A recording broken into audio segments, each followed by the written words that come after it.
I'll record. There you go. 3, 2, 1. So, hello everybody. Welcome to another in our series of what we're calling the Viva Connection.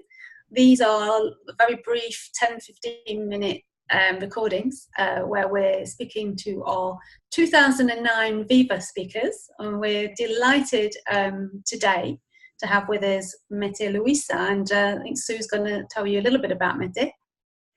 Over to you, Sue. Hi Mette, and we're thrilled to bits that you're coming back to Viva, but we've missed you, and we're thrilled that you're coming back. And of course you're bringing lots of new kind of news with you in a way. Your book's been out for 2 years, and although I was going to say it in Danish, you know, it was sensible to say stick to the English. So your Self-Healing Mind, an introduction to innate health, which anyone who can read Danish or indeed Greenlandic, it's now available, so that's fabulous. And that ties in with the work that you have been doing, your second year of a 2-year program.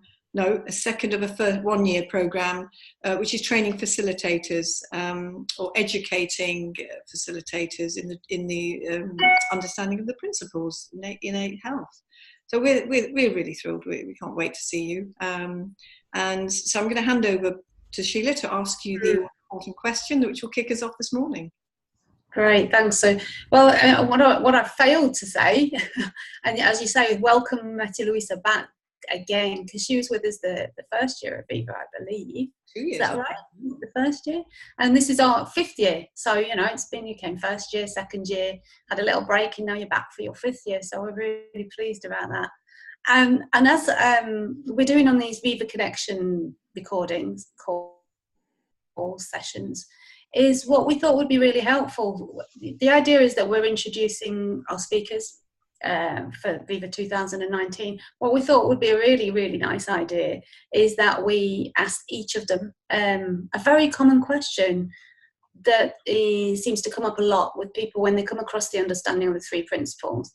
And so today's question for Mette Louise, and she agreed with us that it was a really good one, which we're glad to hear, is like when people say, well, now I have an understanding of the principles, why am I still getting depressed, or why am I still getting anxious, or why am I still feeling down sometimes?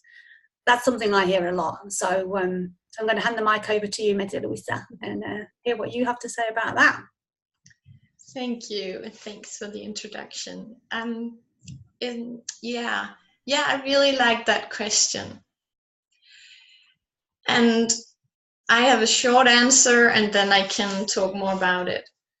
I think to me, the short answer is that if you're still feeling depressed or anxious or unwell in any way, after having come across this understanding, I think it's because coming across this understanding didn't kill you. I think it's because you're still alive.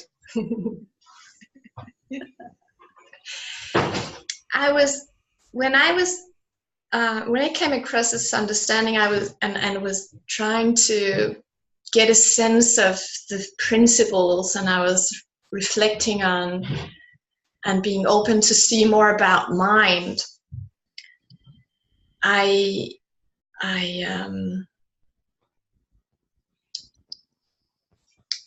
What Sydney Banks referred to as the intelligence or the energy behind everything, whether in form or formless.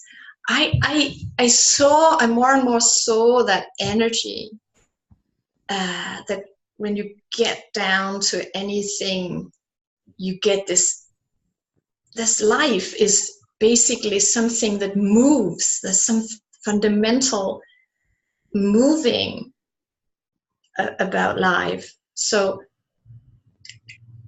down to every cell in the body, and down to every electron in an atom, and deeper than that, and I don't know what it's called when you get deeper down in the form, but there's movement. Even a stone that would look so dead to us, there would be no stone if there were no movement in there, if there weren't some energy moving making the electrons moving around the nucleus in some perfect way, because it's really complicated when you get down to this, the tiniest states of life, but somehow some energy knows what it's doing. And I kept seeing that movement anywhere. So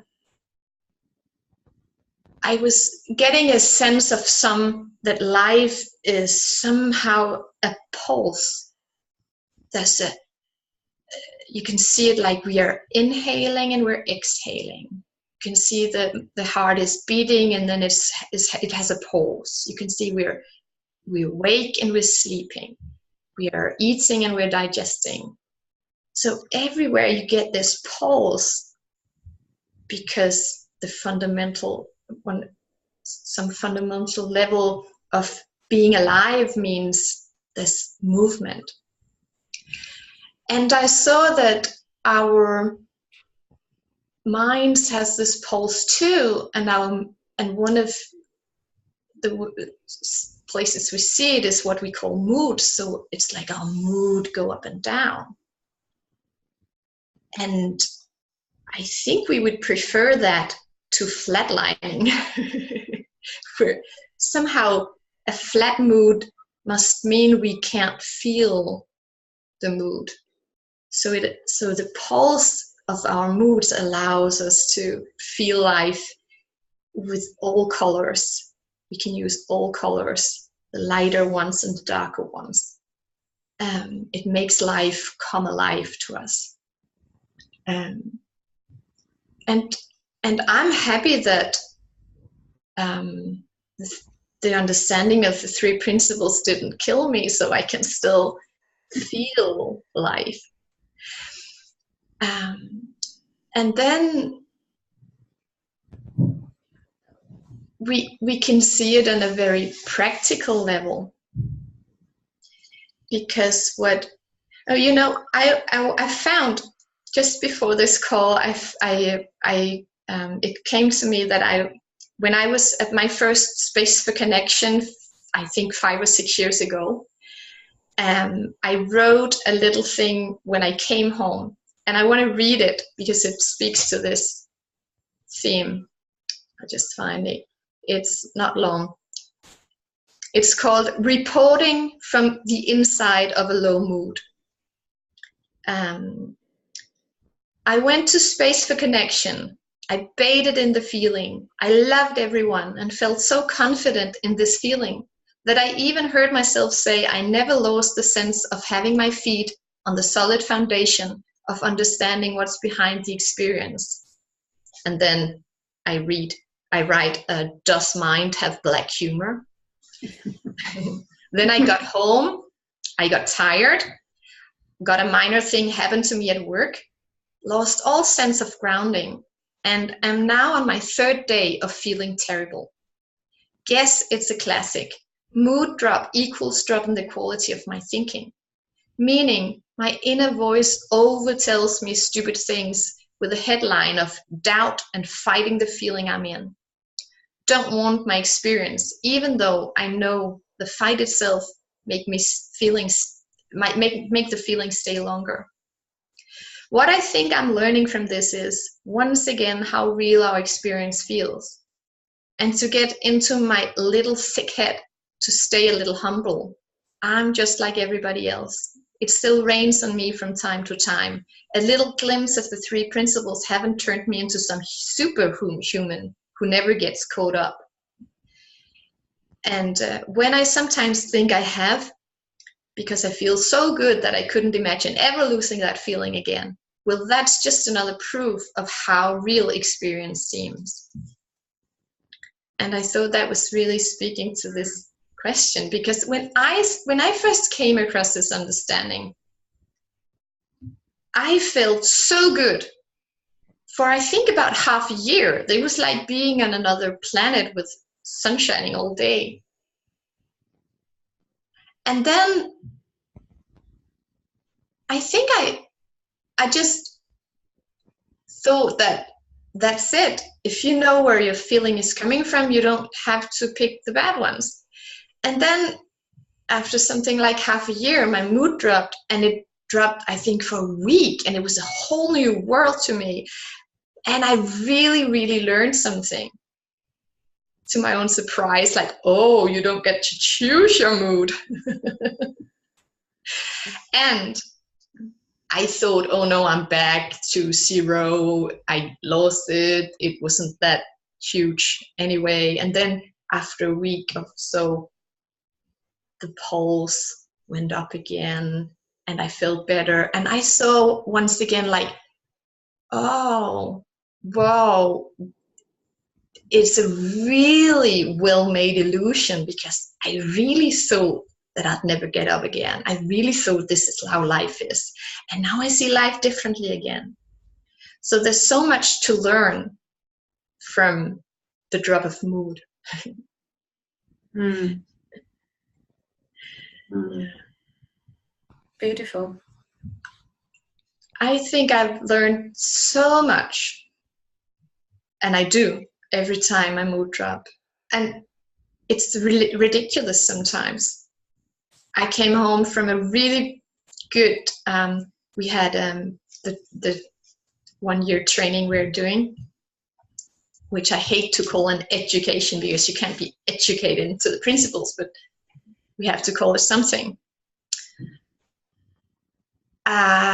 It had turned out beautifully, and then in the evening I felt really bad, and I said to Jacob, please, it's my husband, please tell me I'm okay. And he says, Mette, Louise, of course you're not okay. And then we just laughed, and I was like, yeah, I have to go to bed. And that's it. Mm. Yeah. When you were just speaking, then I heard something about how quick I am to explain the low moods still. Still saying, well, it's to be expected because of my conditioning, and not seeing that's the story too, and it can only exist in that mood, because when it's not in that mood, the story doesn't exist. So I love what you said about the moods, and they're real.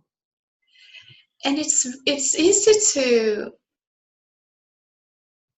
think of this understanding as a way to feel in a certain way, and it's not. It's really not a prescription, it's a description. So and I love that this is the only approach to human psychology that I know of that doesn't want to change a thing except for our understanding. Because it's so easy to forget that it's okay, that every mood is perfect. But we don't have to be so serious about it. And not being so serious about it is not a thing you do. It comes to you with the understanding. You get that, so what? You get that, of course, I think I suck when I'm in a low mood. And it doesn't mean I suck, but it really feels so. Fabulous. So it's like, it's not a problem for us that it's raining. Most of us, it depends on our thinking, of course, but most of us is not devastated when it's raining, because we know it won't keep raining, and we know we don't have to go for a walk if we don't like to go for a walk in the rain. Some people love it.